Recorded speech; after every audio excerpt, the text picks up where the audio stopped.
Le président sénégalais, son Excellence Bassirou Diomaye Faye, vient d'annoncer la création de son propre parti politique. L'annonce a été faite le 3 juillet 2026 lors d'une réunion qui a rassemblé plus de 100 maires venus de différentes localités. C'est maintenant que la guerre va commencer entre Diomaye Faye et Ousmane Sonko. Je vous avais prévenu de cette situation, c'était inévitable. Et enfin, c'est arrivé. C'est une guerre qui sera quand même très dure pour les deux camps, que ce soit le camp du président ou le camp de Sonko. Il n'a pas encore donné assez de détails, du coup, on ne connaît pas encore le nom du parti. Avec la création de ce nouveau parti, ils viennent de rompre systématiquement avec Sonko, mais également avec Pastef qu'il a porté au pouvoir. Désormais, Ousmane Sonko est vu comme un rival. Une guerre rude s'engage entre les deux. C'est la guerre de la quête des partisans. S'il a pu rassembler les maires, vous-même vous savez déjà ce qu'il cherche. Il cherche des partisans. Ainsi, que ce soit les maires, les députés, les ministres, il cherche à tirer un maximum de personnes dans son camp.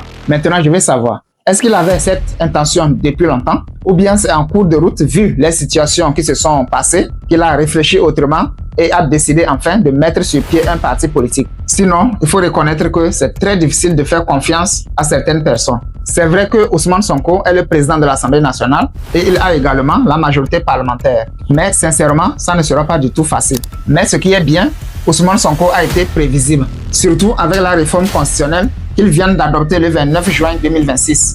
Ça va le bloquer beaucoup dans ses manœuvres.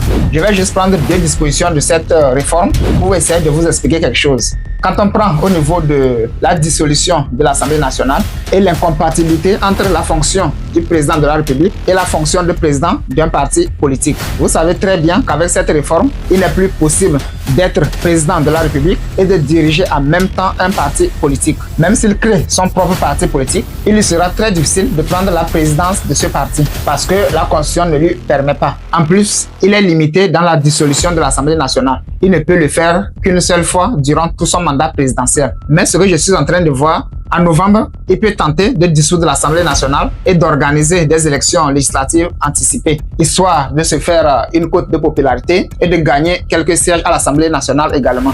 Même dans tous les cas, s'il le faisait ainsi, ce qui est sûr et certain, il ne va pas gagner quand même la majorité des sièges à l'Assemblée nationale. Ousmane Sonko viendra toujours en premier, alors qu'il n'a plus de possibilité de dissoudre une fois de plus l'Assemblée nationale. Ousmane Sonko a été très stratégique, très prévisible. Sinon, à l'heure où nous sommes en train de parler, je pense qu'il devrait être dans les pleurs. Il a verrouillé tous les chemins. Je pense que la raison qui l'a poussé à faire ainsi, je veux dire, à créer son propre parti, il n'a pas voulu se faire évincer de Pastef d'une manière honteuse. Donc, il fallait anticiper. Vous savez très bien que les membres de Pastef qui avaient refusé d'obéir au mot d'ordre lancé par Sonko de ne pas rejoindre le nouveau gouvernement de Hamidou Lo ont été sanctionnés. Ils ont tous été radiés de Pastef. Du coup, il restait le sort du président qui n'avait pas encore été décidé. Et je pense que c'est ce qui l'a poussé à anticiper sur cette situation en créant son propre parti politique. Le geste qu'il vient de poser peut amener Ousmane Sonko à changer de version, puisqu'il avait dit qu'il ne va pas utiliser l'Assemblée nationale contre le bon fonctionnement du gouvernement. Mais je pense qu'avec le geste qu'il vient de poser, il peut toutefois modifier sa version et certainement le bloquer dans certaines décisions.